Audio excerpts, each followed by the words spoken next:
Tamo de volta, tamo junto. Vamos lá de informação agora. Um sustão em Copacabana. 3 bueiros explodiram. Daniel Penafirme conta pra gente. Rodou. Explodiu, cara. Ainda bem que não levantou muito. Os vídeos divulgados nas redes sociais mostram tudo. Fogo no bueiro, fumaça por toda parte, tampa de ferro deslocada, tampa quebrada também. Um susto daqueles. De repente, começou a sair fumaça daquele cano ali. Aí começou a sair fumaça, muita fumaça branca. Aí ocorreu o estrondo. Aí esse bueiro aqui explodiu e deu reflexo da onde eu tava. E todo mundo que tava no bar correu pra dentro do bar. Olha o bueiro. Do lado das mesas. Olha.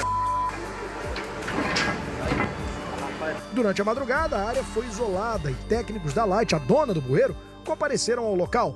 Tudo aconteceu por volta das 9 horas da noite. A fumaça começou a sair de um bueiro lá do outro lado da rua. E aí, rapidamente, toda essa região aqui ficou enfumaçada. Começou a sair fumaça por esses 2 bueiros aqui. Esse aqui, inclusive, teve um deslocamento na tampa e parte da calçada também ficou destruída. A gente vê que o pessoal da Light já veio aqui, já trabalhou aqui recolocando a tampa no lugar e as pedras da calçada. Saiu fumaça ali também, olha, por aquele poste, né? Mas o principal problema foi esse bueiro aqui, que o Thiaguinho vai mostrar para nós agora. Você pode ver que a área agora de manhã ainda está com os tapumes aqui isolada, porque a tampa desse bueiro aqui simplesmente voou e se partiu. E ainda está sem tampa o bueiro. Segundo a empresa, tudo aconteceu por causa de um defeito num cabo subterrâneo.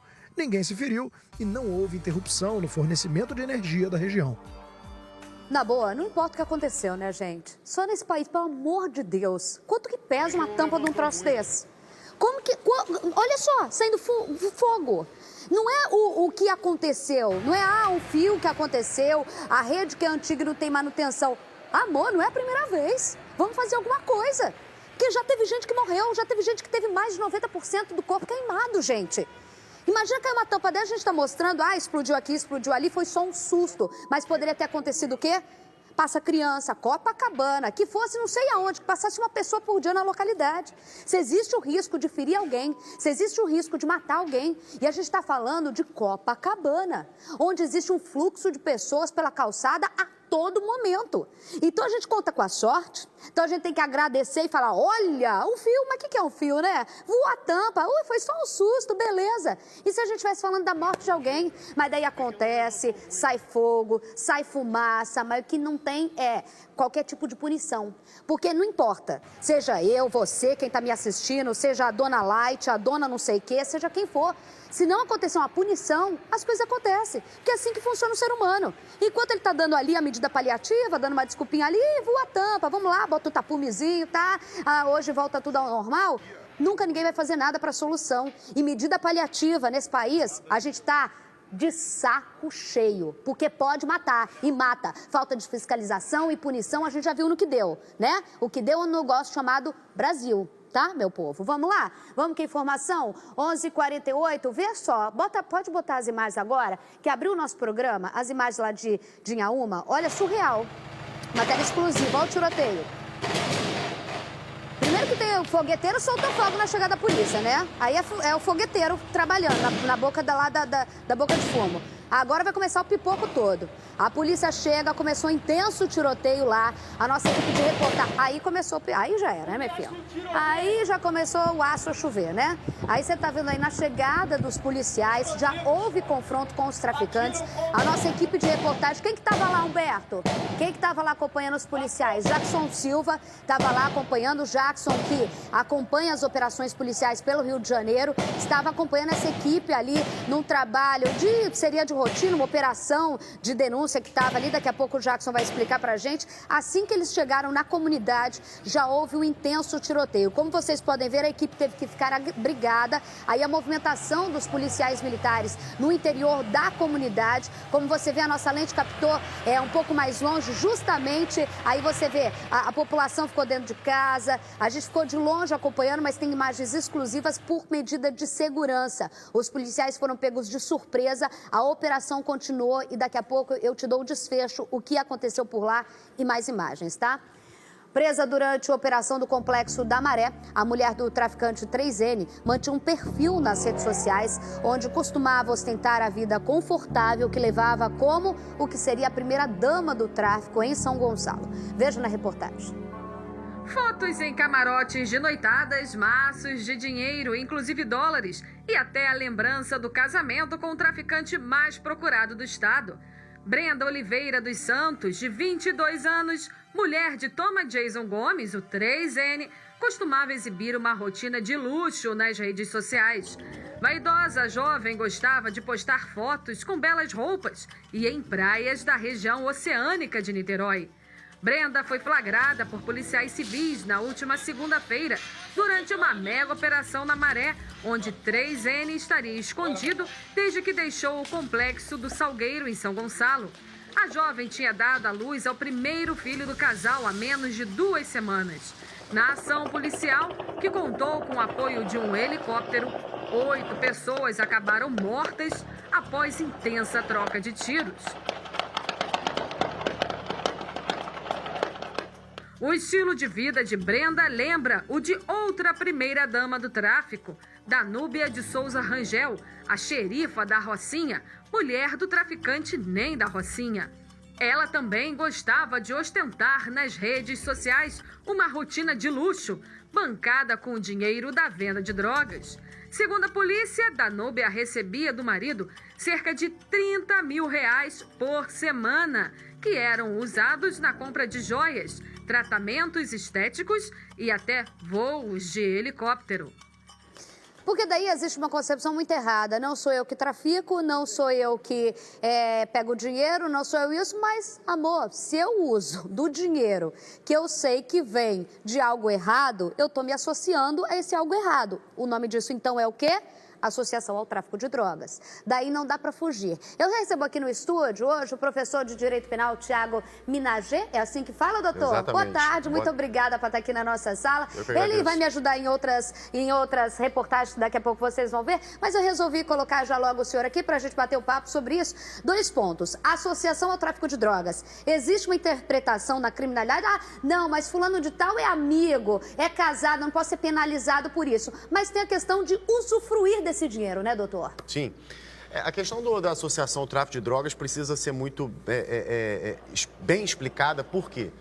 Amigo, esposa, marido, namorado, namorada, por si só não é associação, Sim, obviamente. Não é crime, óbvio. Óbvio. Mas quando a pessoa se beneficia, ela participa de alguma forma do usufruto daquele provento ilícito, daquele dinheiro vindo do tráfico. De certa forma, sim, ela está associada, ela está se beneficiando, ela está, de alguma forma, participando daquela empreitada, né? Isso aí precisa ficar claro que não pode se confundir com a proximidade, né? Com laço parentesco, por exemplo. Parentesco. De amizade, nada só porque é esposa, ex-esposa, marido, ex-marido, namorado, namorada, isso por si só não é.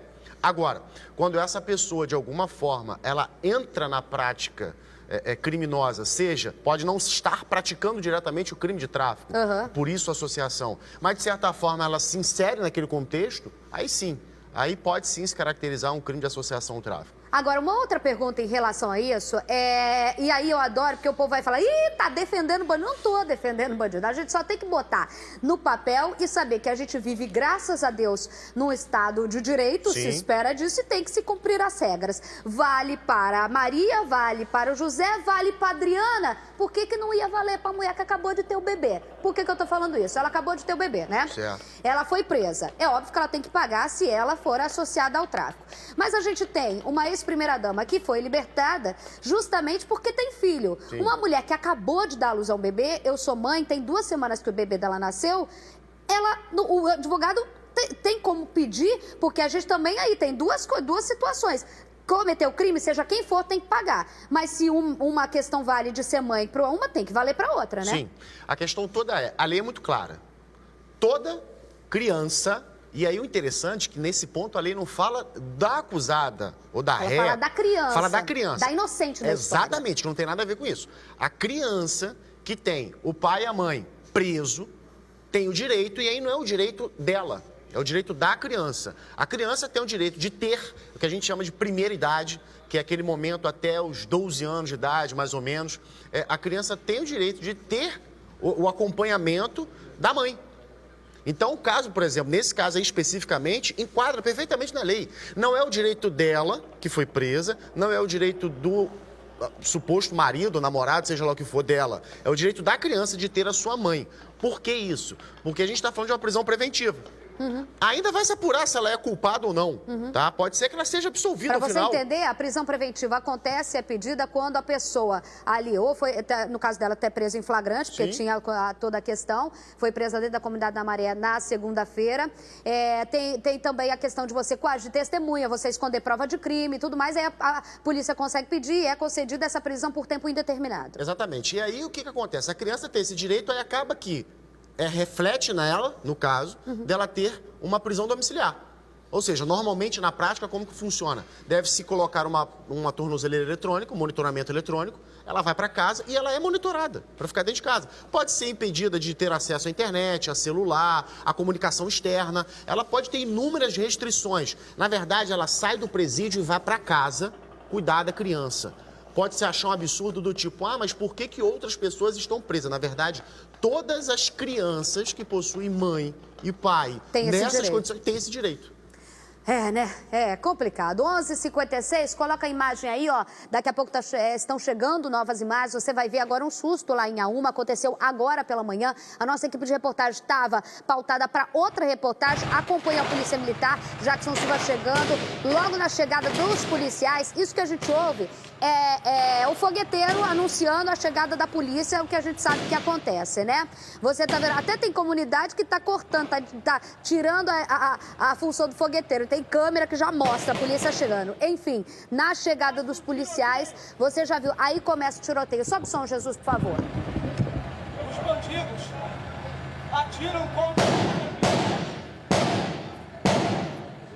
a tropa. Aí já é o tiroteio acontecendo. Aí a equipe da polícia já está no interior da comunidade.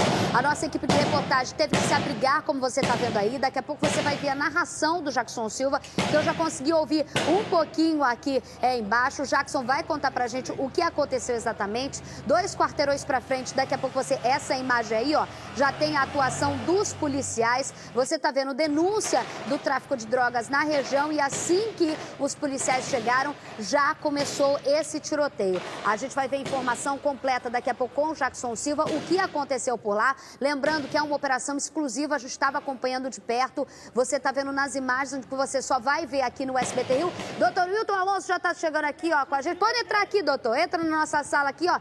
Menina, a gente está vendo as imagens aqui, ó. Fica à vontade. Tá aqui, doutor Tiago também está aqui com a gente aqui, ó. Pode sentar aí, a gente vai ver aqui, ó, as imagens. A reportagem completa do Jackson está ficando pronta. A gente tem aquela imagem lá. Volta, por favor. Isso foi logo pela manhã, mas tinha movimentação na rua, segundo o Jackson, mas rapidamente você sabe, né? A vida do morador se esconde, fecha, reza, levanta a mão pro céu, mas deitado para não ficar na linha de tiro. As casas totalmente fechadas. Nesse momento, a informação que a gente tem é que parte do comércio também está fechada lá na região de Inhaúma. Doutor Wilton Alonso, a gente está vendo algumas comunidades que antes a gente sabe que tem o tráfico, mas que não estava mais vendo esse tipo de imagem, mas não adianta. A polícia chegou, eles bancam o tiroteio, né? Boa tarde. Boa tarde a todos.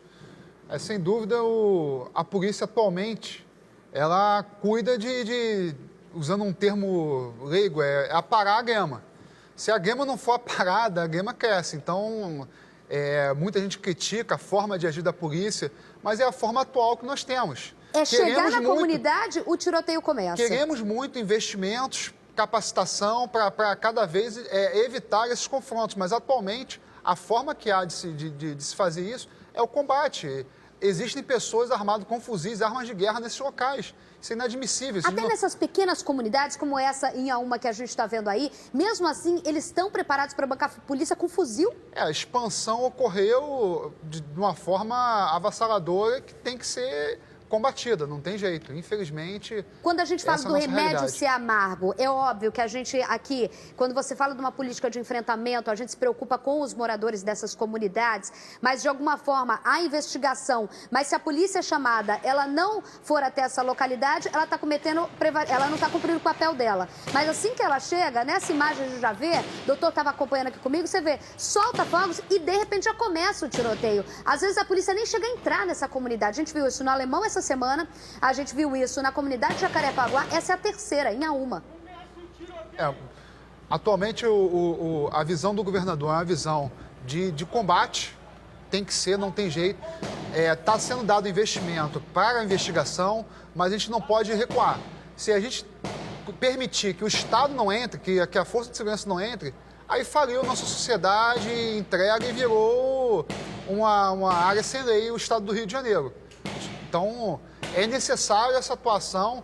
Infelizmente, há um risco há cursos, há capacitação para se evitar ao máximo danos colaterais, mas é uma área de guerra. Pode acontecer. Agora, se não fizer, a gravidade vai ser muito maior. Se não houver atuação da polícia, a gravidade vai ser muito maior de se tomar de vez.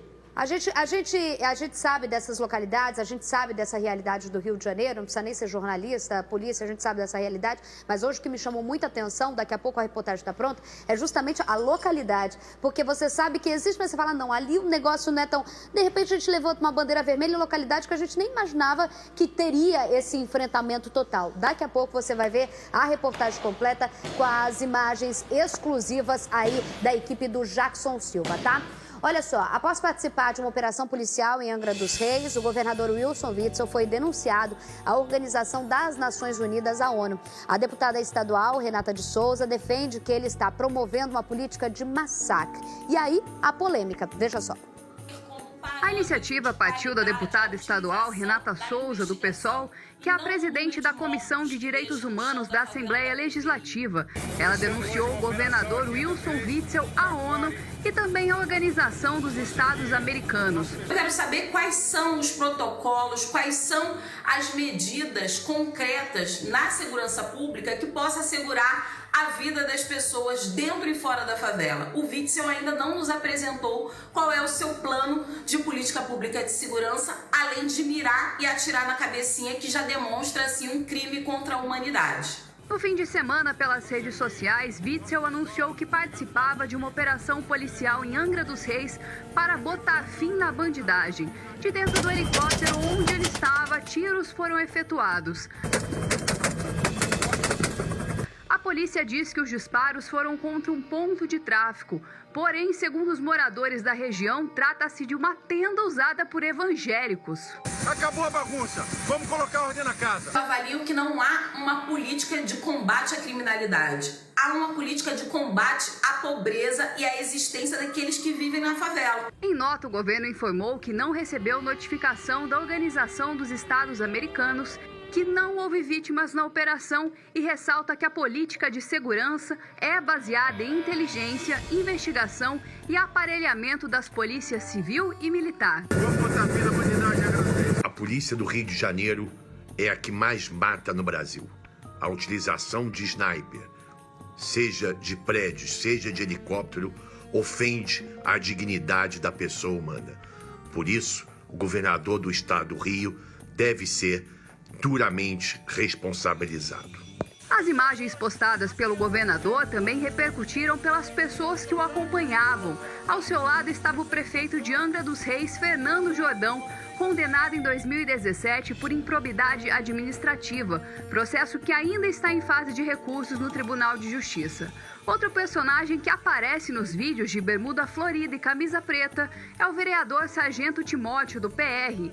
Ele ficou conhecido por dizer que os cantores Caetano Veloso e Chico Buarque eram pilantras, subversivos que recebem bolsa ditadura e depois precisar se retratar no plenário da Câmara por determinação da Justiça. Wilson, que está hoje aqui, né, no Hotel do Frade, no Fazano, tomando um bom café da manhã. Governador, não sei se o senhor está no lazer ou se o senhor veio Dá uma olhada na nossa cidade que tá cheia de problemas. Após postar o vídeo sobre a presença de Wilson Witzel no requintado Hotel Fasano, onde as diárias mais baratas custam R$ 1.600, Sargento Timóteo aparece no heliponto próximo ao governador. O encontro teria sido casual, segundo ele, enquanto caminhava pelo condomínio luxuoso onde funciona o hotel. A Folha de São Paulo disse que mora no local. Nas últimas eleições, o vereador não declarou ter bens de justiça. Fechando as polêmicas da passagem do governador por Angra dos Reis, Wilson Witzel mudou a versão sobre como pagou a estadia dele e da família no Hotel Fasano. Inicialmente, a imprensa disse que teria recebido uma cortesia do local. Eu hospedei no hotel porque o hotel ofereceu para ali ser o heliponto, dali partiu o helicóptero. Minhas despesas pessoais eu paguei com o meu cartão de crédito e o hotel fez a cessão da hospedagem para que a minha família ali pudesse ficar naquele final de semana. Caso tenha ganhado a cortesia, o governador pode ter desrespeitado o decreto estadual 43.581 do Código de Conduta da Alta Administração, assinado por Sérgio Cabral em 2012. O decreto veda o recebimento de transporte, hospedagem ou quaisquer favores de particulares. Porém, ontem, Wilson Witzel mudou a versão inicial e disse que pagou toda a conta do hotel, inclusive as diárias do bolso. Nas eleições do ano passado, ele declarou como bem apenas uma casa de R$ 400 mil no Grajaú. Hoje recebe como governador um salário de aproximadamente R$ 15 mil líquidos. Olha só, gente, são várias coisas que a gente tem que comentar nessa reportagem. A primeira coisa é justamente essa. A denúncia, doutor tá aqui, doutor Tiago tá aqui para conversar com a gente, para explicar melhor essa parte técnica. Essa denúncia feita pela deputada, a ONU representa efetivamente o quê? Porque muitas vezes a gente já viu, as polêmicas vem a oposição, entra com pedido disso, entra com pedido daquilo. Doutor Tiago, explica pra gente, efetivamente essa denúncia à ONU que todo mundo hoje está repercutindo, na prática representa alguma coisa? Olha, os órgãos internacionais em que o Brasil seja signatário, que tem algum tipo de participação, na verdade eles têm uma atuação subsidiária. Né? Um órgão internacional, por exemplo, não pode chegar aqui e substituir uma decisão judicial, não pode substituir uma decisão, até mesmo uma prisão em flagrante feita pelo doutor delegado no exercício da função. Um órgão internacional pode chegar aqui e substituir a decisão dele. Mas existem questões diplomáticas que podem influenciar. Então, pode ter sanções diplomáticas, não no sentido técnico-jurídico aqui interno. Né? Então, como a justiça brasileira, de certa forma, embora ainda aprofundada num descrédito popular, ainda tem a sua autonomia, legitimidade, está exercendo a sua função, embora altamente criticada, as sanções a serem aplicadas ao governador vai caber à Casa Legislativa Estadual, a LERJ, ou ao próprio Judiciário, que terão que tomar as medidas cabíveis dentro da nossa legislação. Então, essas denúncias, né, o termo tecnicamente no nosso ordenamento jurídico é até equivocado, mas essas denúncias aos órgãos internacionais é no sentido de ter uma pressão externa, de controle do que o governador fala. Porque, assim, o governador ele precisa entender... Você fala uma força mais opinião pública. Exatamente. Uma questão mais é uma questão protocolar, de repercussão, e não da parte criminal. Jurídica, não. Entendi. Não sanção jurídica, mas como uma forma de pressionar da opinião pública. Sim, e aí acaba que os órgãos competentes a impor alguma sanção começam a se movimentar respaldados em opiniões de órgãos internacionais. E aí acaba que tem uma certa legitimidade para os órgãos internos competentes, com legitimidade, para poder fazer algo. Agora, gente, tem outro fato dentro dessa história em que a gente pode falar o seguinte: por mais que alguém queira escrever um roteiro do Rio de Janeiro, é impossível a pessoa, nem aquela Shonda Rhimes, né, que é a famosa lá escritora, não conseguiria escrever um troço. Quando a gente foi hoje, o Humberto hoje ficou enlouquecido do chefe, e relia. Quando a gente foi olhar o negócio de que existe uma brecha de que o que ele teria sido o uso do helicóptero, né? E aceitar a cortesia e no coisa. Quando a gente foi ler da onde vinha o negócio, que pode sancionar aí juridicamente, a gente foi ver quem assinou o decreto Está preparado, meu povo brasileiro carioca? Quem fez a lei para não se ter o servidor público, não ter cortesia, não ter nenhum beneficiamento do próprio cargo, foi Sérgio Cabral. Ele mesmo, o senhor Sérgio Cabral. Aí a gente entra numa outra coisa, uma lei estadual, doutor Tiago, me ajuda a entender. Foi ele mesmo, tá? A gente leu, releu, foi ele que falou que não se pode. O servidor público não pode receber cortesia, não pode usar do helicóptero, e até a cachorrinha dele usava helicóptero. Você lembra disso? Doutor, explica pra gente aí. E esse sim, juridicamente, pode dar em alguma coisa? Porque é uma lei estadual, né? Sim, decreto do governador, criminalmente falando, obviamente que uma lei estadual não tem qualquer ingerência porque não é cabível, né? Só Código Penal e leis federais. Mas no âmbito estadual, a Alerj pode, com base nessa lei, punir o governador. Punir a atitude do governador. O governador ele precisa entender que ele é governador. Ele é legitimado pelo povo e ele é cobrado pelo próprio povo e pelos órgãos responsáveis por essa cobrança. E quando eu vejo esse tipo de atitude dele, por exemplo, o vídeo dele falando, acabou a bandidagem, acabou... Me lembra até mesmo o vídeo que provavelmente aqui passou várias vezes, de traficante fazendo, que vai invadir, que vai matar, que vai tomar e tudo mais. O governador parece que ele está perdido no cargo que ele está exercendo. Porque ele não ainda tem noção de que ele exerce um cargo do Poder Executivo que é temporário, e que ele pode ter sanções, que esse cargo pode ser ainda encurtado o tempo de exercício dessa função. E ele pratica atos como se ele ainda tivesse, sem qualquer pessoa dar satisfação a qualquer atitude. Agora, como uma pessoa formadora de opinião, eu vou dar aqui a minha opinião, em que eu acho que a gente ainda vive com extremidades. Sim. E cobrindo há anos a segurança pública do Rio de Janeiro, há 11 anos, a gente viu que extremidades não funcionam. De um lado, você fica no discurso da história de atirar na cabecinha. Eu vou falar muito livre de qualquer coisa. Do outro lado, você fica na história de gravar o vídeo, de não sei o quê. E na prática? E no meio termo? E ir lá pro policial? Porque daí você faz o quê? Você fala pro bandido, então, fião, toma conta. Já falaram isso, né? 10 anos de segurança pública largada, que está resultando nisso, então toma conta desse espaço. Sim. Vai aí, porque assim, não vamos entrar, não vamos fazer, não vamos... A doença, quando ela se alastra, quando ela toma conta, a injeção é na veia, é dolorida, é amarga, é tudo mais. Mas aí você tem que ter cuidado com quem? Com o paciente, que é a sociedade, que é a gente, que é o povo carioca, que não aguenta mais pedir paz que nunca vem. Entubaram na gente um troço chamado Unidade de Polícia Pacificadora. Esta apresentadora que vos fala só faltou botar o nariz de palhaça e bater palma para aquilo que eu acreditava. Porque, além de tudo, eu sou cidadã e eu acredito no Rio de Janeiro. Eu escolhi o Rio de Janeiro. Eu tenho um filho nascido no Rio de Janeiro. E o que a gente quer é o bem pra gente, quem é de bem, o bem do seu colega, o bem de quem é seu vizinho, o bem de quem mora no asfalto, como gostam de dizer, ou na comunidade. Mas enquanto a gente ficar no discurso de um defendendo a pauta política aqui, de outro aqui na prática, para o policial que combate, que precisa do nosso apoio, de investimento, a gente não vai ver. E quando a gente fica pairando para cá e deixando o solo aberto, o que se cultiva não é nada que se progride, não é árvore frutífera, o que se progride, preste atenção, é erva daninha, é coisa do mal.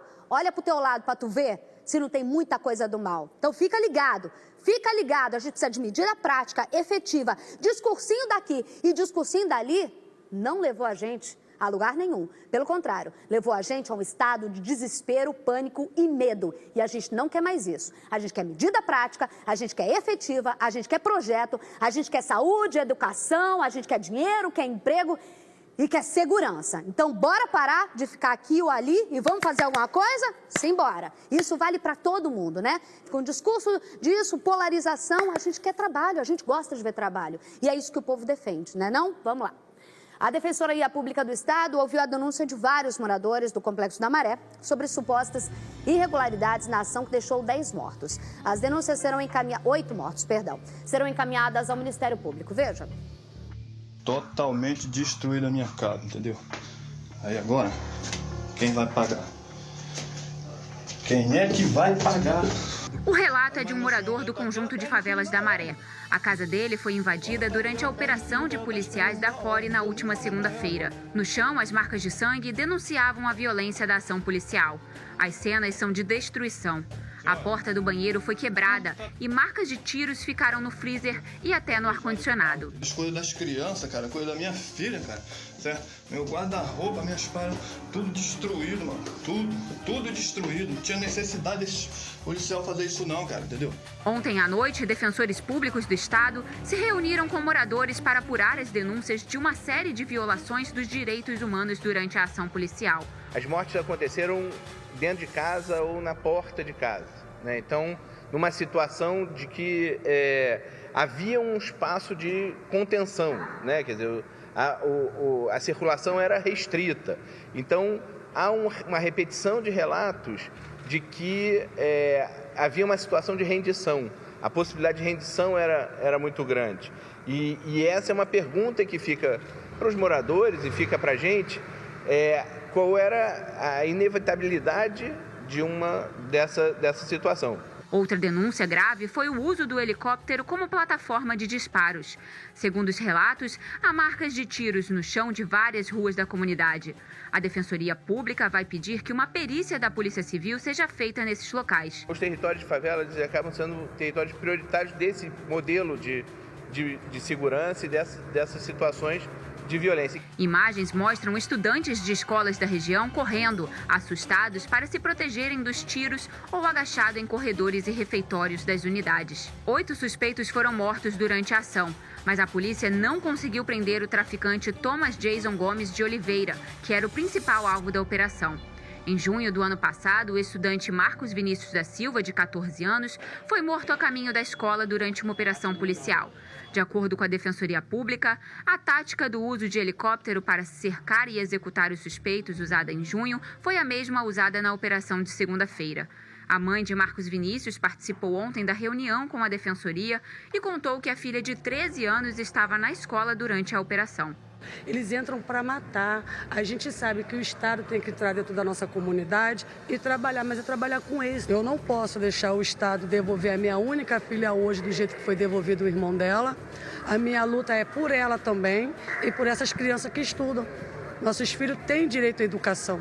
Os depoimentos dos moradores escolhidos na Maré serão encaminhados ao Ministério Público. A gente, quanto morador, a gente quer ser conhecido como parte da cidade, não como um local que a nossa morte é justificada para dar uma resposta em prol da segurança pública, para uma parte da cidade ser reconhecida como se sentir mais segura. Mas também a gente tem que pensar que não é, pelo menos eu acredito, que uma operação não é feita para matar morador. Não é isso, né, doutor Wilton? Ninguém sai para matar um morador.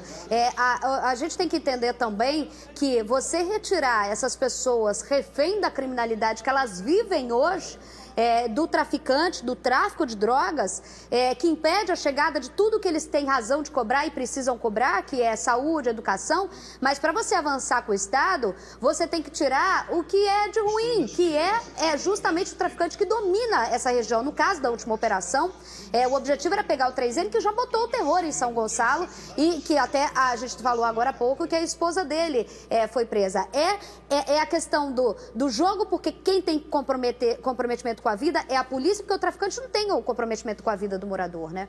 Exatamente. Só para dar um exemplo também, diversas vezes operações são vetadas pela administração quando há um risco muito grande para a população, entendeu? Diversas são vetadas. Quando vai é porque há uma estrutura e há um planejamento para se entrar, mas é um local insalubre, entendeu? Que chega-se, como você falou na outra matéria, já chega com fogos e começa a dar tiro. Quem dá tiro a esmo são os vagabundos que vivem nesse local com armas de guerra, entendeu? Então a gente tem que começar um pouco antes. Eu acho interessante a população participar, a defensoria, mas vamos participar também denunciando, mesmo que seja de forma anônima. Eu sei que é um local que impera o medo, né? Porque o medo de se impera denunciar... o medo, impera o terror. Se você denunciar, eles descobrirem, eles te matam. Mas vamos fazer, o Disque Denúncia está aí para isso, entendeu? Há locais de guarda de armamento, que algumas pessoas que moram na comunidade sabem onde... Né? Os paióis, exatamente.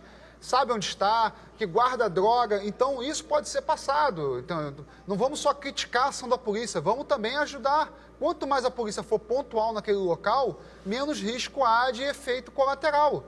a polícia sempre vai tentando preservar a vida da população, dos cidadãos que moram naquele local. E aí eu me lembro muito bem, até o doutor Tiago não sei se vocês lembram, o doutor Wilton com certeza lembra, eu não só lembro como devia estar lá, devia estar participando, devia estar trabalhando, mas eu aqui fazendo a cobertura, eu me lembro muito bem no passado muito recente, em que você teve na Maré a oportunidade, a instalação da política pacificadora de proximidade, que era difícil, se você não levasse nada mais, era praticamente impossível, depois a gente viu que era só uma plataforma para fazer propaganda, em que os moradores estavam com a polícia, que os moradores estavam junto dos policiais, a gente via trabalhando e a gente nunca imaginava que logo depois a gente ia ver essa situação. Isso que o doutor Wilton falou, parece que a população da comunidade tem que ser inimiga da polícia. Quando isso a gente não quebrar, para tentar de alguma forma mudar, a realidade da própria comunidade não vai acontecer, doutor Tiago.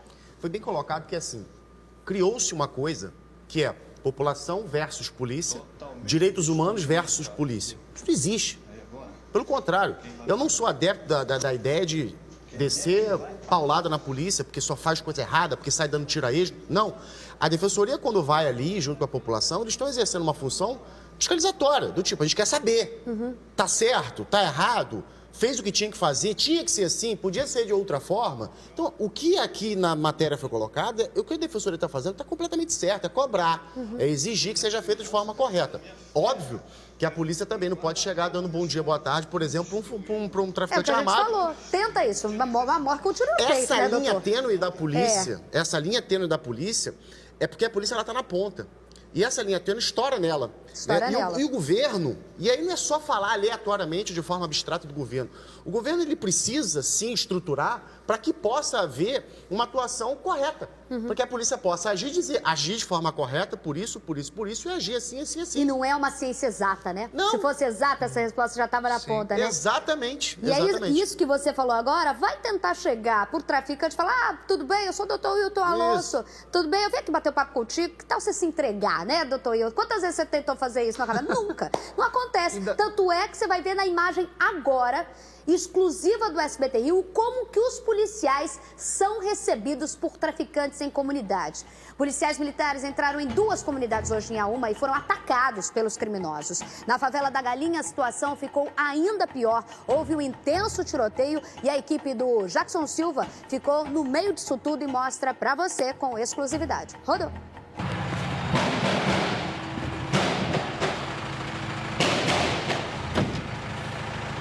Começa o tiroteio!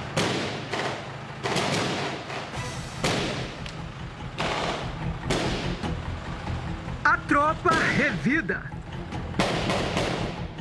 Intenso confronto na favela da Galinha.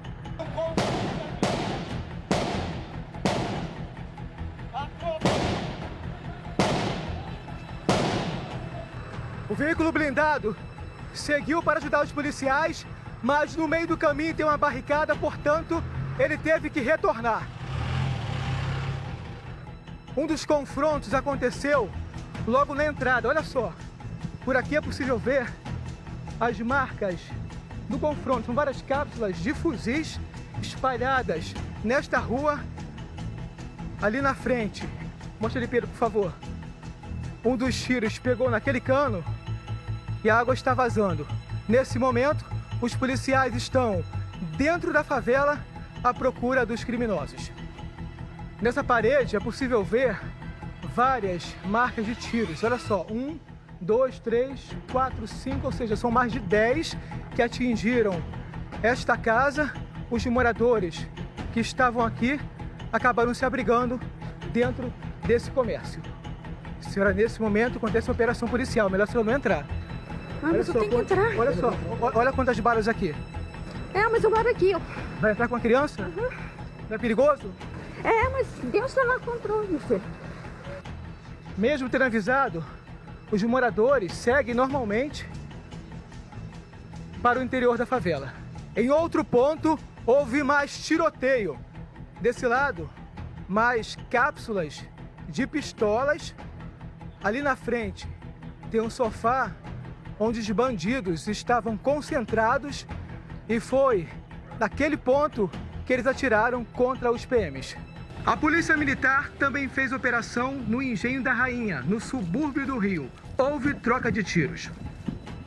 Durante a operação, os traficantes atiraram. Os PMs que estavam dentro do veículo blindado revidaram, olha só, as cápsulas de fuzis em toda parte. A gente vê que no blindado tem várias marcas de tiros durante as operações que os policiais enfrentam com os criminosos. Por diversos pontos, os policiais militares cercaram essa localidade conhecida como Santinha, à procura dos traficantes. Todos seguem com cautela, uma vez que os bandidos costumam se esconder nessa região, que apesar de ser conhecida como Santinha, é exatamente aqui que os confrontos acontecem. As duas comunidades são controladas pelo Comando Vermelho. As marcas dos tiros neste prédio mostram que a paz ainda não chegou aqui.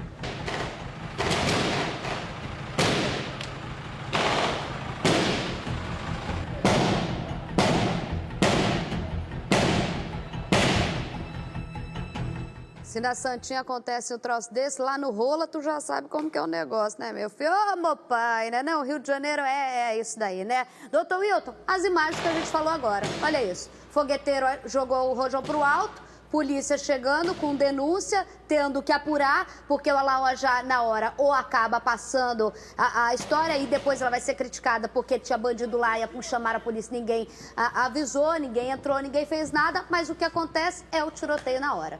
Infelizmente, hoje aqui do lado, na Mangueira, está ocorrendo isso. Há uma operação da UPP na Mangueira, notícia exclusiva. É, exclusivo. Isso que é bom ter delegado aqui, doutor Thiago? E o troca de tiro intenso está ocorrendo lá na Mangueira, e com a UPP. O PP presente, realizando uma operação e a resistência dos criminosos. Já atacaram essa base da UPP em outras ocasiões.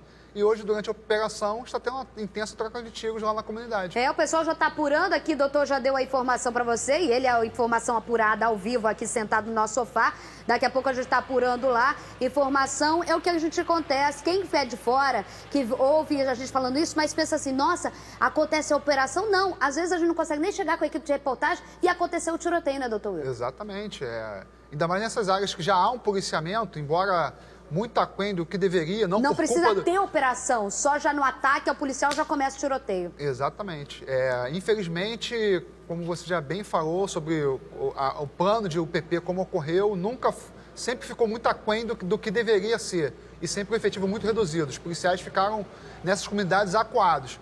E qualquer atuação mínima que existe já vai para o confronto e o risco gigantesco para eles que estão nessas localidades, né? É a imagem do Jackson tentando orientar a moradora, mas é a casa dela e arrisca. É uma coisa de doido, né? Vamos ao vivo agora com o Caio Alex, preso assassino de vereador em Japeri. O Caio tem as informações agora ao vivo pra gente. Explica aí, Caio. Boa tarde para você. Muito boa tarde, Isabela Benito. Boa tarde a todos. O crime contra o vereador do Avante, o Wendel Coelho, aconteceu no dia 24 de março deste ano. E há 2 semanas, a polícia conseguiu descobrir que um dos integrantes desse grupo, que acabou tirando a vida do vereador, estava em um hospital, já que ele tinha participado de uma troca de tiros na região. Ele foi identificado como Renato de Almeida. E foi o Renato quem entregou quem foi o autor desse tiro que matou o vereador. Para falar do assunto, a gente conversa aqui com o doutor Leandro Costa, da Divisão de Homicídios da Baixada Fluminense. Primeiro, parabéns pela operação de vocês. Agora, vocês descobriram que o Anderson Bernardo foi o homem quem atirou, e por isso essa operação também para localizá-lo. Exatamente. A gente apurou no decorrer da investigação que o Renato estava conduzindo uma moto e o Anderson na garupa. Estavam voltando de uma festa na comunidade da Caixa d'Água, ambos sob efeito de drogas, quando avistaram o carro da vítima, do vereador Wendel, e confundiram com o carro da inteligência da Polícia Militar. Foi numa ação dele ter feito uma manobra rápida para tentar desviar, seria um quebra-mola ali, e eles entenderam que poderia ser um carro da Polícia Militar, de um policial, um carro de P2, por exemplo, eles atiraram em cima. Exatamente. Quando eles desconfiaram que seria um carro da polícia, começaram a acompanhar o carro, e numa manobra para passar um quebra-mola, que o carro diminuiu a velocidade, imediatamente o Anderson já efetuou um disparo contra o veículo e fugiu. esse disparo atingiu o tórax do vereador Wendel, que acabou morrendo. Eu vou convidar agora Isabelle Benito e os nossos convidados para poder participarem dessa operação que foi comandada pelo Dr. Moisés Santana. Isabelle Benito, é com você. Ô, doutor, eu tô vendo as imagens aqui. Oi, boa tarde. Muito obrigada ao vivo. Parabéns pela investigação e prisão. É assim que a gente gosta mesmo, de mostrar esse tipo de reportagem para prevenir também outros vagabundos de acabar achando que pode tirar a vida de qualquer pessoa por causa de um quebra-mola, seja o que for. Mas vendo nas imagens aqui, eles podem falar o que eles quiserem, mas analisando pelas imagens, você vê que os caras deviam estar tão noiados que não tem desvio nenhum. Eles passam no quebra-mola, o carro passa e logo depois eles já atiram, sem nenhum esboço de qualquer... Se nada justifica, mas o cara não mexeu nem no carro, eles já atiraram e mataram o vereador, né? Exatamente, eles já estavam sob efeito de drogas, acompanhado com esse espírito de combater a polícia militar, e já foi qualquer coisa, é uma desculpa para já efetuar esse ato. Então foi o que aconteceu. Eles já estavam predispostos a atirar no suposto policial e foram a desculpa que deram. Imaginaram que seriam abordados e já se anteciparam e efetuaram um disparo contra a vítima. Doutor, na época que aconteceu esse crime, eles falavam em 2 motos, com pelo menos 4 homens. A gente já apontou aí o Renato e o Anderson, piloto e a pessoa quem atirou. Teria realmente essa segunda motocicleta? Estaria junto deles? Exatamente. O que tem de concreto até o momento é que essa moto efetivamente participou, com o Renato conduzindo e o Anderson na garupa que efetuou os disparos. Agora a gente vai dar continuidade na investigação para apurar se havia outra moto e se essa outra moto de fato participou da ação, se eles tiveram alguma contribuição no fato criminoso. Falando aqui, analisando também as imagens, né, doutor? O senhor falou muito bem. Você vê que é execução, é um troço doido, é execução. É para você ver o risco, como o Estado se encontra. Meu parabéns aí pela investigação, pelo trabalho, pelo resultado. Um abraço a todos aí da DH, dos colegas e amigos. Mas você vê, a mera suspeita que era um policial, ele já saiu dando tiro. É um carro preto, que pode ser qualquer um. E por isso que é um belo exemplo que normalmente, a crítica que vem, normalmente é orquestrada até pelo tráfico de drogas, é que a polícia já chegou atirando, como se a polícia fosse pro local para sair atirando a esmo e pegar qualquer lugar. Não, a polícia já é recebida dessa forma. E se vê, basta a mera suspeita, como revista. Quantas vezes pessoas, os cidadãos comentam sobre isso, que são revistados e perguntam se é polícia. Se for polícia, vai matar, entendeu? Como já morreram alguns. O Estado está assim, uma guerra. O Diego está me falando aqui no ponto, lembrando que o Dr. Marcos Amin falou na segunda-feira, que estava acontecendo aí da Maré, ele falou justamente isso. O policial, se ele entrar na comunidade, não precisa nem o cara, não vai perguntar, checar a informação se é policial. Na mera dúvida, ou no mero pensar, nossa, acho que tem o corte de cabelo por lá, ou, acho que tem o pó, é pau, é tiro. A pergunta é um tiro. Foi o caso. Foi o caso desse. Sim. Um tiro no peito, sem reação, e acabou executando. Agora, doutor, na época, justamente por ser um vereador, se pensava se existiria uma linha de alguém que encomendou? Não. Doutor Leandro, pela informação de vocês, era um doidão, noiado, que saiu da noite, acabou encontrando o carro ali, mataria seja quem fosse, né? Exatamente. Essa primeira informação de que poderia ser alguma coisa relacionada à política já foi descartada e ficou realmente confirmado de que eram traficantes voltando de um baile de comunidade que confundiram a vítima com policiais militares. Não tem nenhum fundamento político, foi realmente uma execução por confundir com policiais militares. A DHBF ainda está com equipes nas ruas. O objetivo é tentar localizar também o Anderson Bernardo. Ele até agora há pouco ainda não tinha sido localizado. O senhor estava vendo as informações para ver se já tinha sido localizado, né? Mas é muito importante prendê-lo porque foi ele quem atirou. Exatamente. A equipe está desde 6 horas da manhã na rua. Os principais endereços já foram batidos na comunidade da Beira Rio, em Japeri, e agora os demais membros da equipe estão dando continuidade nas favelas que são dominadas pela mesma facção para ver se ele pode estar se ocultando em alguma dessas comunidades em Japeri. Isso é importante também, tá, Isabelle? Porque esse homem atirou na viatura da polícia e parece que eles também todas as vezes faziam isso quando viam carros suspeitos que poderiam ser da P2 do batalhão da região, que eles atiravam mesmo para matar, que seria a ordem do chefe do tráfico da região, Isabelle Benito. Gente, eu não me conformo com um troço desse. Você que aí pode ajudar a polícia a economizar gasolina me denuncia, 2253-1177. Porque, então, quer dizer que todo mundo que tem um carro, que pode ser, porque da P2 pode ser branco, pode ser pé, pode ser o que for. Pode ser o seu, né? Pode ser o meu. Pode ser o seu, pode ser o meu, pode ser do Dr. Tiago, pode ser de quem for. Então, assim, ó, a pessoa, então, daqui a pouco tem fábrica já ganhando dinheiro em cima disso. Vamos fazer um carro transparente para o morador que é civil comum da cidade do Rio de Janeiro, porque daí o cara fala, ih, esse daí não é polícia, não, tem carro transparente. Aí você fica lá com uma placa dentro do carro, falou, sou apresentadora. Bom, isso também não vai me livrar de muita coisa, né? Então, vamos lá. Sou dentista, sou médico, sou não sei o quê, para ver se eles não confundem você. Não dá pra gente aceitar que o cara confundiu o carro, que poderia ser o meu, do Dr. Tiago, seja de quem for, mesmo não sendo polícia, e falar pelo sim ou pelo não, vamos tirar a vida do rapaz, né? Olha a imagem. Nem passa em quebra-mola, nem assusta com quebra-mola. O que ele falou é blá, blá, blá de bandido falando com medo da polícia na hora que é preso. Ele simplesmente olhou o carro e saiu disposto para matar. A impressão que eu tenho é que ele falou assim, vou sair do baile, o primeiro que aparecer eu vou dar um tiro. Que a imagem é o que mostra essa situação. Infelizmente, leva a vida de um jovem, leva a vida de um vereador, leva a vida de um filho, leva a vida de um neto, leva a vida de uma pessoa, de um namorado, de um marido. É assim, tantos outros a gente já viu isso. Material exclusivo você só tem no SBT Rio. Com uma gravidez de risco e fortes dores, uma mulher demorou cerca de 7 horas para ser atendida no Hospital da Mulher, em São João de Meriti. A notícia não poderia ser pior. O bebê já estava morto. A família denuncia negligência no atendimento e a Patrícia Hadles conta pra gente. Rodou. Ninguém estava acreditando que isso estava acontecendo, entendeu? Ninguém estava acreditando que isso estava acontecendo com a minha filha, porque era um sonho dela, era o desejo dela ter uma filha menina. O desabafo é de dor de uma avó que perdeu a neta antes mesmo de nascer. A minha filha, a gravidez dela é uma gravidez de risco, é uma gravidez que ela tinha que ser atendida rapidamente, não era para ficar esperando, porque eles sabiam que ela era diabética. Sofia era muito esperada. Ter uma menina era completar o sonho de maternidade de Suelen, de 24 anos, mãe de Cauã, de 6. Mas com 38 semanas, depois de esperar muito para ser atendida no Hospital da Mulher Eloneida Studart, em São João de Meriti, a bebezinha morreu na barriga da mãe. Como que você vê numa emergência, chega aqui, não tem um médico de plantão para poder bater uma ultra e ver como a criança tá? Por ser diabética, a gravidez de Suelen era considerada de risco. Há 2 semanas, ela começou a sentir contrações e veio 2 vezes até o hospital, mas nas 2 ocasiões foi mandada de volta para casa.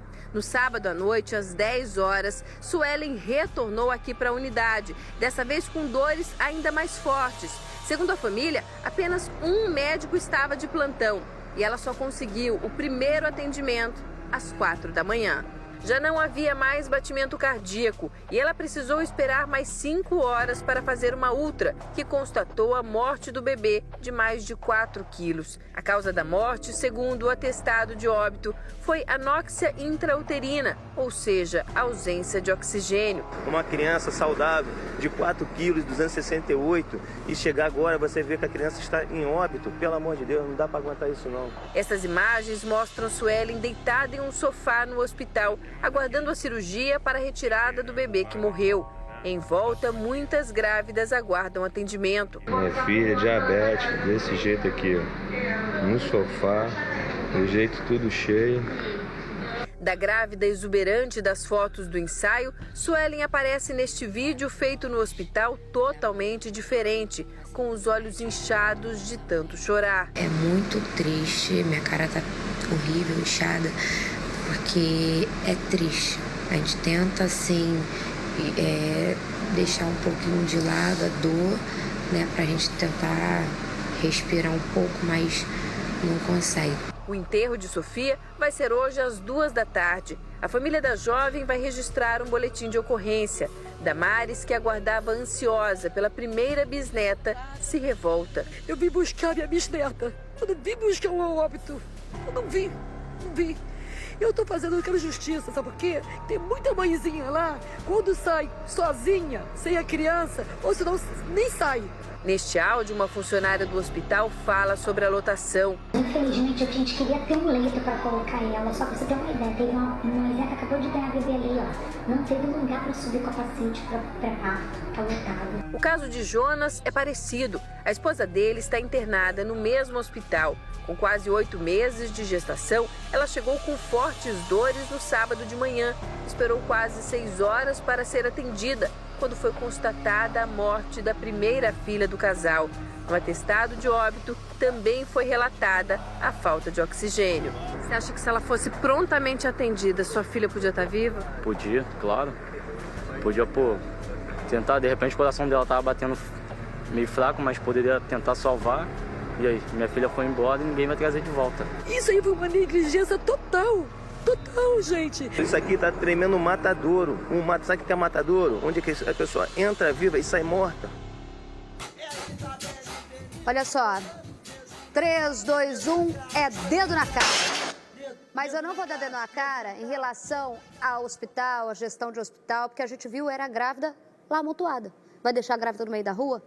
Em nota, a Secretaria Estadual de Saúde informou que Suelen foi prontamente atendida e passou por um exame que constatou a falta de batimentos cardíacos do feto. A direção do hospital divulgou que o atendimento foi feito por uma equipe multidisciplinar, com todos os procedimentos necessários e tudo mais. Enfim, o que acontece é o seguinte, eu vou além. O que acontece é uma violência contra a própria mulher. O pai fala o seguinte, que o bebê era saudável e tudo mais. Estava aqui conversando com eles, eu fui uma diabética gestacional. Eu tive diabetes durante a gestação. Você tem que ter, é uma gravidez de risco. Você tem que ter um acompanhamento. Você ficar 7 horas, eu não sou médica para falar, mas um bebê de 4,2 kg é filho de uma diabética gestacional. Ao contrário do que muita gente imagina, bebê grande, 5 quilos, olha que saudável. Não é, não é. Falta informação a essas mulheres. Falta política, não é o caso dela, mas hoje estava contando para eles, no meu programa de rádio, eu recebi um apelo de uma menina de 14 anos grávida de gêmeos. Não querem debater sexualidade, mas as meninas fazem sexo, os meninos fazem sexo. Você tem que fazer política de informação para se prevenir gravidez precoce. Você precisa, de alguma forma, desentupir os hospitais que acabam recebendo essas grávidas e tendo aquelas imagens, porque não vai deixar a grávida no meio da rua. É isso que as pessoas têm que entender, que o fato é além. E aí a gente debate na história de que tanto a gente lutou, e eu, mulher, tanto falei aqui, sobre a violência obstétrica, que querem acabar com esse termo também de violência obstétrica. É super subjetiva, mas a mulher, ela não é fácil parir uma criança. Entenda, não é fácil parir uma criança. E no momento que você tem ali, você se entrega à sua vida e do seu bem mais precioso, que é seu filho, você confia a quem é técnico, que muitas vezes não tem o insumo necessário para fazer um parto de emergência. Então, a violência obstétrica, ela não é só, doutor Tiago, por favor, não é só uma questão do momento da mulher decidir se ela quer cesárea ou se ela quer parto normal. Violência obstétrica é a falta de atendimento, a falta de exame, que o SUS, a gente tem direito ao pré-natal inteiro pelo SUS, mas não acontece. É muita coisa. E, em vez de dar o nosso direito, a gente está sendo tirado isso. Falta tudo. Isso é política, isso é medida política para se fazer prevenção dessas coisas. Do que adianta ter um médico altamente capacitado em um hospital se ele não tem a menor condição de trabalhar? Ou 15 grávidas tendo filho ao mesmo tempo. Exatamente. Aí você tem 1, 2, 3 médicos, aí a secretaria diz o seguinte, olha, nós tínhamos uma equipe, mas essa equipe dava conta da demanda? Porque ter uma equipe lá, uma equipe pode ser formada por 1, 2, 3, 4, mas dava conta dessa demanda, era quantas pessoas tinham? Tinha maca suficiente, tinha aparelhagem suficiente. Também não adianta só demonizar o profissional que está ali. É o mesmo que acontece com a polícia, Exatamente. Né? Não adianta chegar e dar uma paulada na polícia e dizer o seguinte, a polícia chegou atirando, tá, mas ela também foi recebida com tiro. Mas o Estado diz que tinha uma equipe médica que fez todos os exames. Fez mesmo os exames necessários? Aquilo que ela precisava? Tinha profissional capacitado para aquilo? Tinha profissional ali suficiente para atender aquela demanda toda, porque hoje está aparecendo. Mas e o dia a dia daquele hospital? Como é que não deve ser? Eles têm que registrar a ocorrência, doutor Wilton? Como que é o procedimento? A família diz que vai registrar a ocorrência. O que eles devem fazer? O ideal é, inicialmente, procura até a Defensoria Pública, ou um advogado particular, provavelmente a Defensoria, que nesses casos atua, tem uma equipe muito boa, porque isso vai ter que ser visto. A parte criminal, vai ser feito um registro de ocorrência, para ser apurado se houve alguma negligência. E também a parte de tutela coletiva, direito difuso, entendeu? Porque a saúde ali tem que ser apurado nesse viés também, entendeu? de como está sendo dada a saúde pública naquele município, no estado todo, para falar a verdade, né? Porque há uma dificuldade muito grande da saúde pública já há muitos e muitos anos de precariedade, e tem que ser dado um basta nisso, porque esse, infelizmente, é o nosso dia a dia, entendeu? A gente fala também de vida ou morte, né? Sim, e a maior preocupação, eu me lembro durante a campanha, foi feita uma pesquisa, todo mundo achou que a maior preocupação do carioca é ser segurança, e mas a maior preocupação do carioca, o que ele mais sentia necessidade, é de um atendimento de saúde com qualidade. A gente vai ao vivo agora, acontece nesse momento o protesto lá na Mangueira, onde está tendo tiroteio. Aqui teve tiroteio agora há pouco, mas parte dos moradores também está sem luz. E o Fabinho Barreto está acompanhando esse fuzuê todo aí. Fabinho, mas sem luz desde quando? Boa tarde para você. Oi, Isabelle, ótima tarde para você, ótima tarde para todos. O que está acontecendo aqui na comunidade Metrô Mangueira, que fica à beira da Radial Oeste, no sentido 24 de maio, é uma reivindicação até, de certa forma, bastante justa, lícita por parte desses moradores. Por quê? Eles reconhecem que, de fato, existe, sim, ligação irregular de energia elétrica, como também, consequentemente, ligação irregular de água. Funcionários da Light vieram até aqui, fizeram o corte do fornecimento de energia, e os moradores estão pedindo às autoridades que sejam cadastrados e, consequentemente, possam eles receber em cada casa um relógio para que eles possam pagar a conta de luz. É isso. A mesma coisa também acontece no relacionamento dessa comunidade com a SEDAI. Eles solicitam à SEDAI já há algum tempo a instalação de hidrômetros para que eles possam pagar também a conta de água. Tudo que esses moradores querem é que, por enquanto, a luz e a água não sejam cortados, porque existem mais de 60 famílias aqui, inúmeras crianças, pessoas idosas que necessitam desses serviços básicos, mas que as autoridades, as concessionárias, venham até aqui num processo de cadastramento, reúnam os moradores e possam as concessionárias criar recursos para que esses moradores paguem o que é devido, tanto referente à água, tanto referente à luz. Aqui ao meu lado está o representante da comunidade Metrô Mangueira, que é o Carlos Alexandre. Realmente aconteceu esse protesto agora há pouco, existe muito policiamento aqui, Polícia Militar fez um cerco aqui nessa região para que o trânsito não fosse obstruído, mas os moradores não querem efetivamente esse tipo de situação, querem que a situação seja regularizada. Vocês querem pagar a conta de água, vocês querem pagar a conta de luz como qualquer cidadão. O que vocês querem é cidadania, respeito e dignidade. Não é isso, Carlos? É isso aí, realmente. O que não pode é as famílias, né? Ficar no prejuízo com crianças, com senhoras idosas, de idade. E a comunidade dessa imensa, querendo ter o teu direito, como todo cidadão tem, de pagar a tua conta de luz, de água. É isso que nós queremos. Nós não queremos fazer bagunça, não queremos fazer manifestação nenhuma.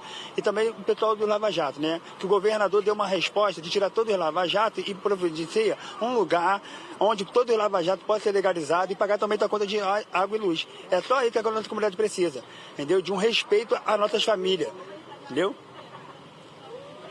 Muito obrigada, a gente fazendo aí o registro, a gente vai cobrar, tem que dar uma resposta, pedir às concessionárias uma resposta. Assim, gato não pode existir, né, gente? A gente sabe que gato é irregular, elas estão lá cumprir. Tem que ter o bom senso de se instalar e aí ser a cobrança como qualquer cidadania. Se lá, né, ter uma conversa ali, porque você ter famílias também sem, assim, a energia e tudo mais. E ele falou na entrevista, o que eles querem é se regularizar, o que eles querem é pagar, ter direito ao hidrômetro, a conta de luz e tudo mais. Fabinho, a gente vai acompanhar aqui, o pessoal da apuração me passando aqui que tá pedindo a informação, tá pedindo a nota, mas quando ele falou Lava Jato, como que essa palavra já mudou o sentido na vida do brasileiro, né? Falei, gente, mas o homem foi falar da investigação da Lava Jato. Ah, não, é Lava Jato e Lava Carro. Perdeu, podem inventar assim, ducha de carro, ducha carro, mas Lava Jato já mudou, já não é mais o nome de lavação de carro. Já não tem mais jeito. 12h47. Simbora. Polícia prende traficantes internacionais de drogas na Avenida Brasil. Mas detalhe, tá? Um deles pertenceria à facção que age dentro e fora dos presídios paulistas. Mas o que mais chamou a atenção da gente é o seguinte: o cara veio pro Rio de Janeiro para fazer tipo uma degustação com os revendedores de drogas. Tipo, igual quando você vai no casamento que oferece coxinha, você gostou, contrata? Ele veio pra degustação da droga. Gostou? Ele mandava trazer lá de fora. Rodou. Uma vida à beira-mar. Sorrisos de um homem que não levantaria qualquer suspeita. Só que este homem perdeu. É como se diz na gíria policial: a casa caiu. Jamilson Amélia Fernandes, 51 anos, conhecido como Nego Drama, foi pra cadeia. Ele é traficante internacional e interestadual de drogas. Ele é ligado ao PCC e ele tem diversos tentáculos pelo Brasil afora com traficantes de drogas. Ele é distribuidor de drogas. As investigações mostram que Nego Drama tem influência entre as quadrilhas de traficantes da Bolívia e também do Paraguai. O bandido é tido pela polícia como negociador e, através das suas articulações e conhecimentos práticos, consegue com facilidade, nesses países, grandes carregamentos de drogas para abastecer o estoque da facção paulista, permitido inclusive a revenda para traficantes aqui do Rio de Janeiro. E as moedas de negociação para a compra de drogas no exterior eram os carros roubados na região sudeste. E foi através dessa investigação de furto e roubo de veículos que a polícia chegou até Nego Drama, descobrindo todo o esquema. Ele desafiou a polícia e a polícia deu a resposta que tinha que dar. Um rastreamento da polícia carioca através da Delegacia de Roubos e Furtos de Veículos levou agentes a interceptar Nego Drama na principal via de chegada ao Rio, a Avenida Brasil. O criminoso foi surpreendido pela polícia e capturado ao lado de seus comparsas. Ele estava num carro com 3 quilos de maconha e 1 quilo de pasta base de cocaína. Os investigadores descobriram que os 3 não só mantinham conexões na cidade do Rio, como também abasteciam o município de Macaé. Com a ajuda de vídeos publicados nas redes sociais, ensinando procedimentos com o manuseio da folha de maconha, o objetivo do trio na capital fluminense era oferecer drogas por toda a cidade, fazendo a divulgação dos entorpecentes, uma espécie de amostra grátis para fechar negócios com traficantes das favelas da Maré, Alemão e Acari, na Zona Norte. Ele era quase apartidário, vamos dizer assim. Ele era um verdadeiro coringa, né, do crime. Mas vale ressaltar, utilizando também o roubo de veículos dentro da prática de seus crimes. As lideranças da quadrilha paulista queriam aumentar o fluxo de fornecimento e de carregamentos para o Rio, alimentados por fórmulas mais sofisticadas de consumo das drogas. Fim do sorriso para Nego Drama. Essa prisão que ocorreu, ela frustrou até essa ação conjunta de diversos traficantes de estados do Brasil e até internacionais contra aí o roubo de veículos e o tráfico de drogas. Doutor Wilton, a gente está falando de um entreposto em que a gente mostra a chegada aqui, não só da cocaína, mas onde tem o canal aberto, tem a chegada de armas, que assusta bastante, né? Essa prisão é importantíssima. Sim, quem já faz esse transporte, quem transporta droga, transporta arma também. Ratificando o que sempre é falado, entendeu? O Rio de Janeiro... não há plantação de maconha, vem de outros estados e principalmente de outros países. Ninguém fabrica fuzil. Ninguém 764 fabrica fuzil aqui. também aqui, nunca foi apurado nenhum local de fábrica de fuzil. Tudo vem de fora, então tem que se fechar essas fronteiras e fazer essa atuação. Parabéns à equipe da DRFA que fez essa brilhante prisão, investigação e prisão agora desse elemento e vai dar um baque. Isso é um início, entendeu? Prende-se esse elemento, com certeza a investigação prosseguirá para as suas ramificações, que é o mais importante, né? Principalmente porque agora não para por aí. Uma prisão como essa, você vê o cara vinha, fazia a degustação, é um negócio grande, é um negócio que quando a gente fala tráfico, a gente fica imaginando algo muito amador. Não é um esquema como funciona uma empresa mesmo, né? Exatamente, você vê a degustação, a pessoa vai primeiro experimentar a droga para ver se há uma boa qualidade para depois fazer a sua encomenda, fazer a sua compra e começar a distribuir na comunidade. Como você falou, é uma coisa de grande empresa mesmo, não é qualquer coisa que eles querem colocar, eles querem qualidade pelo preço. cada vez mais ele se especializando no seu comércio, seu mistério, né? E a gente fica pensando aqui, é o cara que é tipo aquele lá, que vem como se fosse uma carta branca, faz a distribuição, não é para uma facção não, né? Chega aqui para todo mundo. Quem comprar, ele fica nesse limbo da criminalidade. Eu imagino que o poder financeiro é muito mais alto de girar e vender para todo mundo. Um intermediário não tem camisa, ele não veste camisa, digamos assim, não tem facção. Então, quem quiser comprar, ele vai vender, ele quer comércio, ele quer realizar suas transações. Seja aqui, seja a maior que fica em São Paulo, PCC, seja qual for. Quem tiver demanda, ele vai vender e não está nem aí para isso, entendeu? Doutor Tiago, é o crime internacional, né? Se era configurado o que ele pega que tipo de pena até agora? Olha, tráfico ilícito entorpecente, a pena vai de 5 a 15 anos. Então, ali vai responder, o juiz, na hora da sentença, ele vai avaliar as condições e vai fixar a pena, ele tem esse parâmetro de 5 a 15 anos. Se configurar que ele traz lá de fora? É um critério que o juiz pode se levar em consideração na hora de fixar a pena. Ele começa com a mínima, que são 5, e aí ele vai considerando as circunstâncias que envolvem o crime para poder ir subindo, se for o caso. E ele pode levar isso em consideração e tratar uma pena mais alta do que 5 anos. Olha só, você falou de vestir a camisa, daqui a pouco vocês vão ver, a gente bota a imagem aí, daqui a pouco a gente vai mostrar pra vocês, um ex-jogador, um ex-Botafogo, tá? Tá preso, tá aí a chegada da polícia, ele tava no outro time, mas já passou pelo Botafogo, ele desfigurou o rosto da namorada, não seria a primeira vez que ele deu uma de machão, de batedor, de espancador de mulher, mas agora vai ter que se explicar na delegacia, né? Daqui a pouco a gente vai te contar essa história, tá aí a vítima chegando, seria já a terceira vez o rosto dela completamente desfigurado. A gente está vendo aí depois, mas o exame de corpo de delito constatou isso. Daqui a pouco eu te conto essa história. Reportagem completa. O ex-jogador do Botafogo é preso por agredir a namorada. A jovem teve que fazer até cirurgia de reconstrução da face. Veja. Eu fraturei os ossos do rosto e tive que passar por uma reconstrução. Agora, a estética que eu não sei, né? Como é que vai ser, porque não sei se vai ficar bom ou se vai ter que fazer outras mais, né? Os pontos e o inchaço são resultado de uma cirurgia de reconstrução da face. Bianca havia ficado desfigurada depois da última agressão. E nada parava ele, nada. Tanto é que eu não me recordo de muita coisa porque ele provavelmente chutou muito a minha cara. O relacionamento com o jogador de futebol Alexandre de Oliveira Macedo Júnior, conhecido como Alexandre Talento, foi sempre conturbado. Ao longo dos 4 anos em que estiveram juntos, as brigas se repetiam e o motivo era sempre o mesmo: ciúmes. Mas com o tempo, as discussões se transformaram em violência física. A primeira agressão aconteceu no ano passado. Alexandre pulou um muro da casa de Bianca. A discussão era por causa de uma mensagem no celular. Descontrolado, Alexandre pegou a namorada pelo cabelo e bateu a cabeça dela contra a parede. Me bateu e agiu como se nada tivesse acontecido. Bianca então prestou queixa, mas em abril deste ano, Alexandre voltou a se tornar violento. Ele perseguiu o carro da namorada.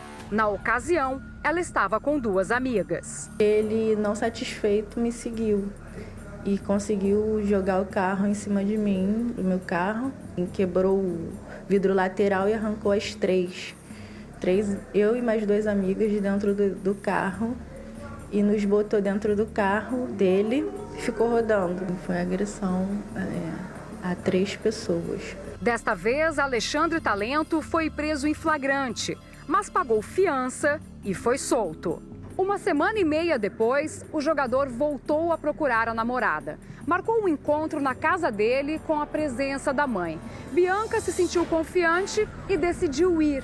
Foi quando aconteceu a pior de todas as brigas. Bianca foi espancada até desmaiar. Até eu desmaiar, eu fui muito agredida, que eu me lembro. A mãe dele até entrou na frente, mas não conseguiu, para você ver a força dele, não conseguiu segurá-lo. Ele me bateu na frente do irmão dele de 2 anos. Bianca foi tirada de casa pelo sogro, que a colocou num carro de aluguel. A jovem estava ferida, atordoada, mas conseguiu pedir ajuda para uma amiga. As duas seguiram para o hospital, onde Bianca passou por cirurgia. Alexandre, que começou a carreira no Botafogo e chegou a jogar na Grécia, teve o contrato com o Atlético Goianiense rescindido justamente por conta das agressões. O jogador agora está preso. Eu tive que representar pela prisão preventiva dele por conta desses elementos todos, gravidade das lesões e reincidência criminal. Um procedimento iniciado, que foi concluído com êxito, com a prisão do agressor, tem que servir de exemplo para que essa prática não se perpetue ao longo do tempo. Não foi justo o que ele fez comigo, nada justifica uma agressão, nada justifica a violência. Olha, eu vou falar uma coisa pra vocês. Ô bola murcha, hein? Eita, não é pra não falar outra coisa, porque esse horário não me permite, o Diego tá hoje controlando meu ponto. Mas vou te contar, um cara como esse, na vida, como homem, não joga nem jogo de botão. Entendeu? É isso. Isso daí é machão pra bater. Mas para outra coisa, isso não presta. Por isso que fica querendo mostrar testosterona. Mas agora eu quero ver na frente do delegado. Agora eu quero ver doutor Alan lá todo vestido, trabalhado na camisa, que deu entrevista pra gente. Tá ao vivo agora com a gente também para falar.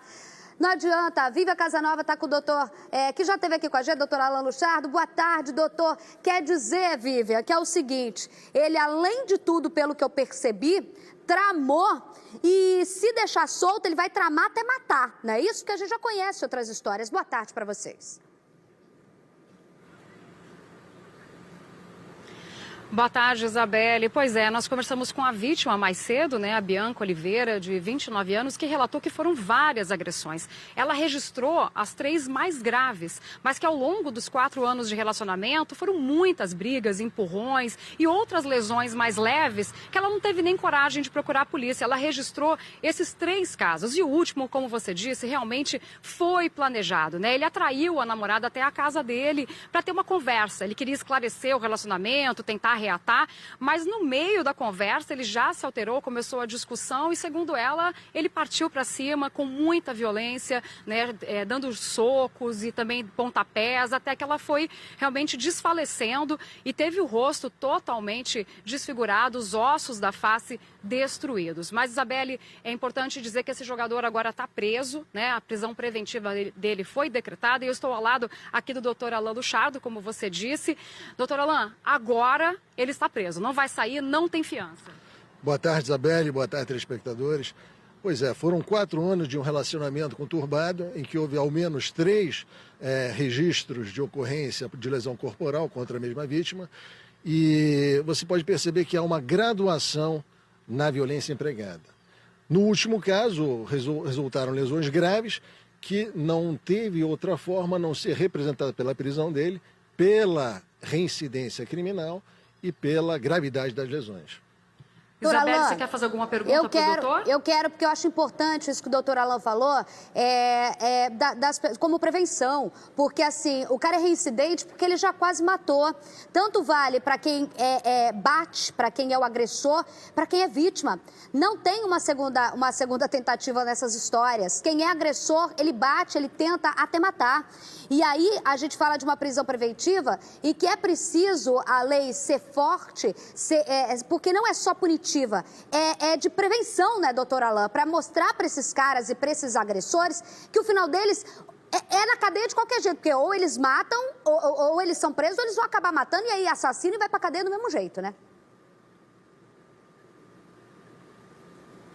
Você falou muito bem, Isabelle. Você pode analisar que, nesse caso, a prisão era imprescindível, não tinha outra alternativa. Então, o operador de direito, no caso, o primeiro operador de direito, que é o delegado, ele tem que ter uma sensibilidade muito grande para avaliar os casos de prisão. Não é qualquer discussão doméstica que pode levar à prisão. Agora, há casos e casos. Nesse caso, não tinha outra alternativa a não ser a segregação cautelar, até mesmo para preservar a vítima e a ordem pública. Mas é claro que isso vai servir de exemplo. A pessoa vai analisar que houve um registro, uma lesão, houve um registro, houve um inquérito concluído com um desfecho prisional. Isso, claro, que tem que servir de fator inibitório para qualquer outra ação futura por parte de quem imaginar essa hipótese. Certo, doutora Isabelle, Alain. mais alguma pergunta? Não, muito obrigada. Falou e disse. É esse o recado dado, é isso que tem que se falar e é isso que a gente tem que sempre aqui. O delegado, doutor Alain, prende, a gente faz o papel que a gente tem que fazer, que é informar. Principalmente eu, como mulher, eu tenho uma obrigação de falar com você, minha amiga. Com você que sofre. Não adianta se iludir. Uma hora, você vê, ela confiou, minha mãe vai estar presente. Não adianta. O machão, ele bate até na mãe. Esse tipo de cara é o que bate na mãe, bate em quem for, justamente para cometer aquilo que ele quer, que é te matar. É te matar. Tô falando pra tu, a gente já mostrou aqui várias vezes isso. Ela ainda sobreviveu, outras não estão aqui para contar a história. Que sirva para você também. Olha só, gente, olha, urgente agora. Olha essa imagem, bota a foto. Tá vendo esse homem aí? Vocês estão vendo alguma coisa nele? Vocês estão vendo? Rapaz, ele chegou baleado agora há pouco no Hospital Lourenço Jorge, na Barra da Tijuca. Chegou baleado. Sabe o que ele tem amarrado no corpo dele? Uma granada. Tem uma granada no corpo desse homem. Os médicos fizeram o atendimento, essas são as primeiras informações, acontece agora. Ele chegou na emergência do Lourenço Jorge, na Barra da Tijuca. Ele estava baleado e você está vendo já com o atendimento. No corpo dele, eles encontraram uma granada amarrada na barriga. Aí vocês imaginam o que aconteceu quando a equipe médica, que ninguém é segurança, ninguém está lá com o delegado de plantão, ninguém está com o esquadrão antibomba, vai atender um paciente e encontra uma granada amarrada na barriga. Eu falo que quando o doutor Wilton Alonso está presente nesse estúdio, a gente pode ver uma vaca voando amarrada com granada. Doutor, sempre acontece umas coisas inusitadas. Jesus, agora eu fico perguntando, doutor, Lourenço Jorge é daquela mediação ali que a gente está falando, com o crescimento da criminalidade, crescimento de tiroteio, crescimento de assalto, tudo ali no entorno da Barra, né? Exatamente. E já se imagina quem amarrou essa granada, né?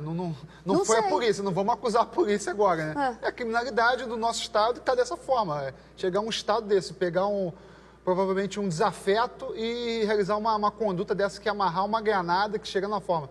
Peça ao hospital, se alguém estiver vendo, imediatamente entre em contato com o esquadrão antibomba, se já não foi contactado, para ir lá, porque embora ninguém mexa, pode a qualquer momento causar até uma explosão. É necessário, antes de qualquer coisa, o esquadrão antibomba ser chamado para essa situação. Acabou de chegar essa informação. Nesse momento, os médicos chamaram a polícia militar, que chamaram o esquadrão antibomba, fizeram todo o protocolo que você citou aqui.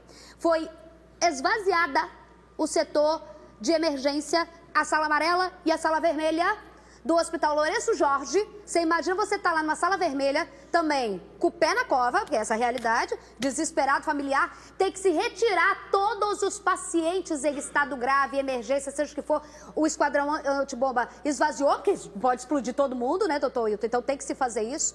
Retiraram essa granada que estava amarrada, colada no corpo dele na região da barriga, para conseguir, enquanto isso, médico também, policial e médico, vou te contar, Jesus! Enquanto isso, os médicos lá, corajosos, fizeram os primeiros atendimentos ali para tentar, de alguma forma, salvar a vida desse cara que estava com ferimento de PAF, né? Que é perfurada a bala, né? Sim. Perfurada a bala com tiro. E a informação chegou agora? A informação chegou agora, infelizmente, é a correria dos policiais para tirar, para ninguém explodir junto, os policiais ali, o Capitão América está só me olhando, né? Capitão América, a informação é essa, ele acabou falecendo e a gente tem essas informações aqui, é tudo muito surreal, mas eu tô falando para você, não é o sensacionalista que está na área, é o SBT Rio trazendo a realidade, nua e crua, dolorida, é o jornalismo na veia, tá? 7 mandados de busca e apreensão foram cumpridos no Rio de Janeiro hoje, em mais uma fase da Operação Lava Jato. Falei pra tu? Empresas que usavam o Banco Paulista para lavagem de dinheiro são o alvo. Eu tô falando fala pra tu hoje toda hora, né? Caio Alex, rodou. A Polícia Federal chegou ao endereço na rua Newton Fontoura Reis, número 90, no Recreio dos Bandeirantes, às 7h30 da manhã. O portão foi aberto para os policiais federais, que recolheram provas. Pegou de surpresa essa operação hoje aqui? As pessoas de bem sempre se surpreendem e ficam agradáveis, satisfeitas quando vê uma operação dessas. Essa foi a 61ª fase da Operação Lava Jato, que visa prender executivos do Banco Paulista. Outro alvo da operação aqui no Rio foi uma mansão em Realengo, onde os policiais federais apreenderam documentos. O objetivo é apurar um grande esquema de lavagem de dinheiro praticados por altos funcionários de um banco.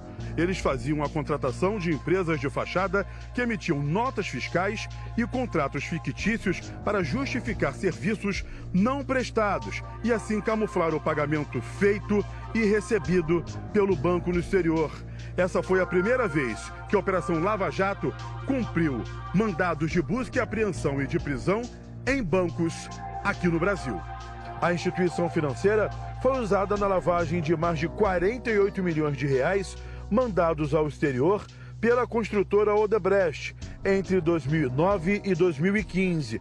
A Polícia Federal e o Ministério Público Federal ainda investigam o repasse de 280 milhões de reais a empresas suspeitas.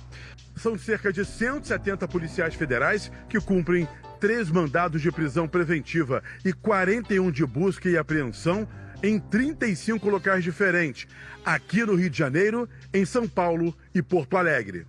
A operação foi batizada de Disfarces de Mammon, uma referência bíblica que lembra que ninguém pode servir 2 senhores. O Banco Paulista deveria zelar pelo sistema financeiro do país, mas usou a sua posição privilegiada para servir à corrupção. Quem bota nome nas operações, por favor, a gente quer contratar para escrever nossas legendas aqui, porque é criativo, né? Agora, doutor Tiago, a gente vê aí a Lava Jato cada vez mais saindo do ramo político, né? Que a gente viu o governador, o preso e tudo mais, para esses braços que muitas vezes a gente não consegue imaginar. A gente está vendo hoje executivos de banco, né? Sim. A Lava Jato talvez seja a mais importante no sentido de significativa e expressiva operação que o Brasil já teve para poder combater a criminalidade. Embora eu seja, em alguns pontos, crítico de vários excessos e tudo mais, porém, há de se reconhecer que ela sim tem exercido uma função muito importante nesse ponto de crimes que até então não eram investigados, não eram questionados, pessoas que até então eram intocáveis, e ela vem exercendo essa função de alcançar essas pessoas, alcançar esses fatos e tudo mais. Embora um dia ela precisa acabar. Ela precisa ter um fim, né? Uma investigação não pode ser de eterno. Não, Agora, chegou em alguns tentáculos, né, doutor Wilton, que acho que nem a polícia, numa investigação, imagina, você sabe que político não foi sempre, não é santo, a gente sabia dessas coisas, mas você pega o político, que você pega o operador político, o secretário político, o cara que fazia a lavagem, o cara disso, até o executivo do banco. A gente imaginava que o nosso país era altamente corrupto, né, nessas ligações, mas acho que não se imaginava tanto que seria chegar dessa forma e de uma operação que iniciou pequena e vem crescendo e parece que não tem fim. Sabe onde vai parar? Onde termina, gente? Quando chega no trabalhador. Porque o trabalhador é aquele que trabalha, faz esse Brasil crescer, e dele contra trabalhador, gente de bem, que tem de monte nesse país, ninguém tem nada. Pelo contrário, a gente tem que cobrar, né? Que a gente trabalha, rala, todo mundo aqui. Quando chegar na gente, aí acaba. É isso, né? Olha só, 1h02... Estamos de volta, estamos juntos e hoje tem festa no Casos de Família, que comemora 10 anos com a Cristina Rocha no seu comando. A gente tem um trechinho para você, Rodolfo. Ai, que bárbaro! Adorei!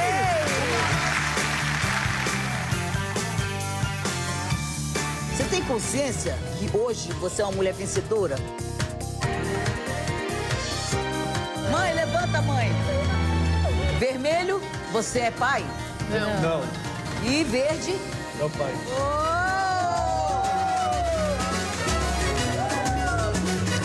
Vamos! Todo mundo, vem! Né? Vai ter muita diversão e emoção nessa festa, então não perca Casos de Família hoje às 16h, tá?